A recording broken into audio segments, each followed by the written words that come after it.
वही नए साल में नई चीजें सोचो, नए प्लानिंग, कोई नया कुछ करने का सोचो, ठीक है। अच्छा, पिछले सेशन में जो भी हुआ आप सबको याद है कि क्या बता के गई थी, क्या करना था?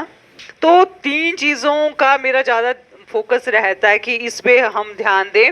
एक है, मैंने कहा कि हम सीबीटी आप पे लगाते हैं, मैं सीबीटी लगाती हूँ, कॉग्निटिव बिहेवियरल थेरेपी।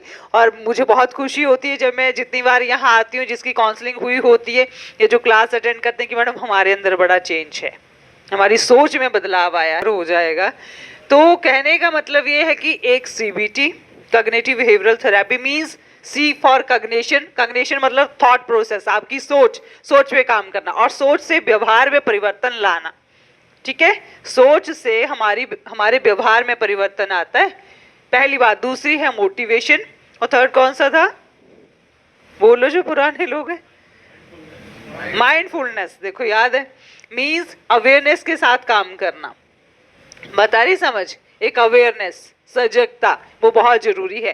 तो मैंने जितने भी आपके सेशंस लिए, पहले तो हमने एडिक्शन पर बात करी, एडिक्शन कैसे स्टार्ट होता है, क्या दिक्कतें होती हैं, आपको क्या करना है। फिर हमने इमोशंस और थॉट प्रोसेस पे ज़्यादा डिटेल में मैंने बात करी। इमोशंस पे मैंने बात करी कि किस तरह से पहले तो अपने थॉट्स को समझो, मेरे दिमाग में चल क्या रहा है, मेरे इमोशंस क्या है, मेरी भावनाएं कैसी हैं। जब इंसान इन चीज़ों को समझ आता है, पकड़ में आ जाती है, तो हम अपने अंदर चेंज ला सकते हैं। समझ आई बात? आज का टॉपिक भी मेरा इमोशन पे ही है, उसमें मैं एक स्पेसिफिक इमोशन पे बात करूंगी, ठीक है, और सेल्फ लव पे बात करूंगी। 2 टॉपिक पे आज हम बात करेंगे। गिल्ट जो है उस टॉपिक पे आज बात होगी। बहुत सारे इमोशंस इंसान के अंदर होते हैं। देखो हम इंसान है ना, तो होता क्या है कि हमारे अंदर एंगर भी है, हमारे अंदर जेलसी वाला इमोशन भी है ना, हैप्पीनेस भी है, सैडनेस भी है, गिल्ट फीलिंग भी है ना, कॉन्फ्लिक्ट्स, मतभेद, बहुत सारे इमोशंस हैं, यानी कि पॉजिटिव एंड नेगेटिव इमोशंस, ठीक है। नेगेटिव इमोशंस की मैं बात करूं तो जैसे guilt feeling, jealousy, aggression, anger, sadness, ये हमारे नेगेटिव इमोशंस हैं जो कि अच्छे नहीं है अगर बहुत ज्यादा क्वांटिटी में हो।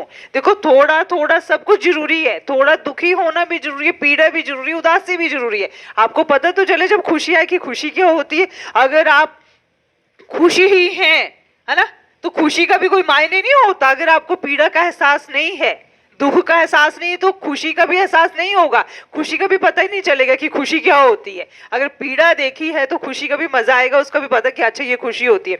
सो इमोशंस जरूरी है, वो नेचुरल प्रोसेस है, हर किसी के अंदर होते हैं। बट बहुत ज्यादा अगर एक इमोशन हमारे अंदर हो जाए वो खतरनाक है। बात आ रही समझ? कि कोई भी इमोशन अगर किसी के अंदर, मान लो जेलसी वाले, जब मेरे पास ऐसे बच्चे आते हैं ना क्लाइंट, आप यकीन नहीं मानोगे, अभी एक लड़की आई है 13 साल की, तो उसको पैनिक अटैक आ रहे, हो क्या रहा है कि हार्ट बीट फास्ट हो जा रही है। ईसीजी करा के आई, उस दिन इमरजेंसी में गई होगी, ईसीजी करवाया, नॉर्मल आया, डॉक्टर ने मेरे पास रेफर कर दिया, है ना। तो मैंने देखा क्या दिक्कतें हैं, तो 1-2 दिक्कतें एक दिन पकड़ में आ गई, 2-3 उसने अभी, जैसे मैंने बच्चे से पूछा, बच्चे क्या, तो छोटा बच्चा, उसको समझ नहीं आ रहा मैं क्या बताऊं। जब इस संडे को वो दोबारा 3rd सेशन के लिए आई, तो एक नई और दिक्कत उसके अंदर निकल के आई कि वो लड़की परफेक्शनिस्ट है, कि हर चीज परफेक्शन में चाहिए उसको। और वो कंपेयर करती है, मींस ये उसके अंदर एक जेलसी, ये कंपैरिजन वाला, ये एक गलत चीज आ गई कि मेरे नंबर ना सबसे ज्यादा ही आने चाहिए, मैं क्लास की टॉपर ही। मैंने बोला ये क्या बात हुई? तो इस तरह से कोई भी इमोशन अगर एक्सट्रीम में है, बहुत ज्यादा है, याद रखना वो खतरनाक ही है हमारे लिए, है ना। बहुत ज्यादा दुख में रहना खतरनाक है, बहुत ज्यादा डिप्रेस्ड रहना, डिप्रेशन में रहना वो खतरनाक है, बहुत ज्यादा गिल्ट फीलिंग में रहना कि मैं ही दोषी, मेरी ही वजह, मेरी वजह से ऐसा हुआ, मैंने ऐसा कर दिया, वो बहुत ज्यादा हो तो खतरनाक है। थोड़ा होना चाहिए आप लोगों के अंदर, जो आप गलत करके आए हैं ना, थोड़ा बहुत होना चाहिए कि आपने करा क्या है, उसका एहसास होना चाहिए, लेकिन बहुत ज्यादा भी नहीं कि आप उसी में ही रहें, तो दिक्कत वाला है। बात आ रही समझ, है ना। थोड़ी भाई गिल्ट फीलिंग, कुछ गड़बड़ करा है तो वो थोड़ा गिल्ट तो होना चाहिए कि हमने गलत करा है। अगर आपको पछतावा ही नहीं होगा, आप उसको मानोगे ही नहीं कि मैंने गड़बड़ करी, तो आप सुधार कहां करोगे? आप नहीं करोगे। क्लियर हो रहा है? लेकिन अगर हमें एहसास है कि मेरे से गलत हुआ है, मैंने करा है, ठीक है, बात आ रही समझ? तो वो चीजें हमें समझनी है कि इमोशंस और खासकर गिल्ट का टॉपिक आज मैंने उठाया है क्योंकि आपके मन में चीजें होंगी। मैं आपसे अभी पूछूंगी कि क्या आप भी गिल्ट वाली फीलिंग में जी रहे हैं क्या एट प्रेजेंट? कोई बताए मुझे। जैसे काउंसलिंग होती तो आप लोगों का निकल के आता है कि मैडम हमने ऐसा किया है, घर वालों को इतना दुखी किया, ये किया वो किया, हमारे अंदर गिल्ट फीलिंग है। कोई ऑनेस्टली शेयर करना चाहेगा यहाँ पे? मैंने हमेशा कहा है, मैं अपनी स्टोरीज भी यहाँ पे सुनाती हूँ। देखो लोग शेयर नहीं करते, मैं शेयर करती हूँ जो मुझे लगता है कि शेयर करने वाली है। बड़ी पर्सनल तो आपके साथ नहीं शेयर हो सकती, वो पब्लिकली हो भी नहीं सकती है, लेकिन जो रेलिवेंट है। तो आप बताओ कि आपको भी कोई ऐसा अपना ये लगता है कि मैडम इस वजह से मैं गिल्ट फीलिंग में हूँ? बताओ, आपके अंदर भी चलता है ऐसा कोई भाव? कोई? देखो दिल से आपने शेयरिंग करनी, आपने छुपाना नहीं। आप क्या करते हो ना, छुपाते हो चीजों की कि नहीं। मैंने बोला कि यहाँ जब हो ना तो अपने साथ ट्रू रहना है ना। जो दिल में है अगर आप शेयर करोगे तो मुझे भी पता चलेगा ये दिक्कत चल रही है। अब समझ आ रही बात है ना? इस टॉपिक को पढ़ाने का मकसद भी यही है कि आप रियलाइज करो कि मेरी गलती कहाँ है, किस वजह से आज मैं गिल्ट में हूँ, मुझे करना क्या है।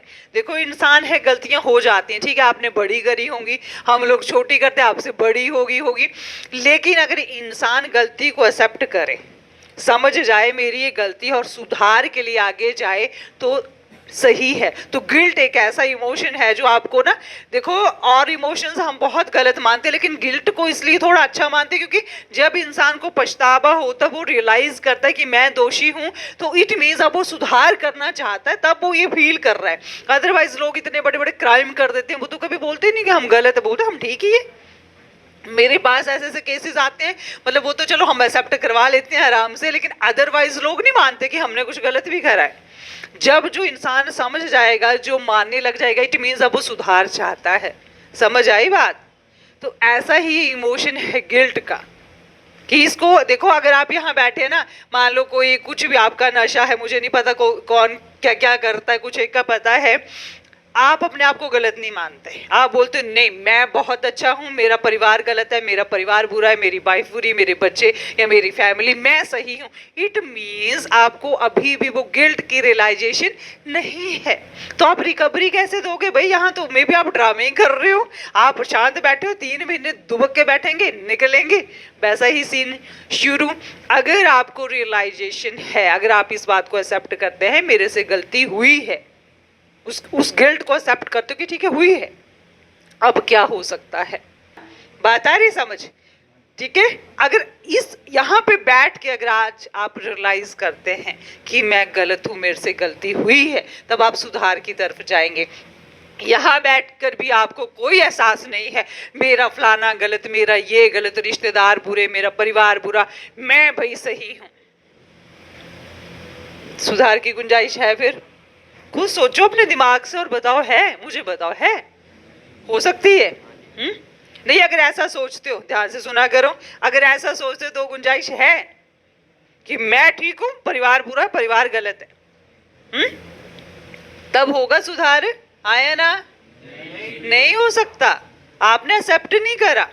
भाई गलती को मानना कोई बुरी बात नहीं होती। लोग सोचते मैं कैसे अपनी गलती मान लूं, भाई मैं तो ऐसे क्यों? भाई इंसान से गलतियां होती हैं, हमसे भी होती हैं, माननी पड़ती हैं कि ठीक है गलती हुई है, गलती करी है, लेकिन सुधारो ना। सो गिल्ट से डील करने का यही रास्ता है, देखो कि आप उस चीज को समझो, उससे ये समझ ले लो कि मैंने गलती करी है, अब मैंने लर्निंग लेनी है, एक सबक लेना है, इस गलती से अब नहीं करनी है आगे, तब आप इस चीज से, इस चक्रव्यूह से छूट जाओगे।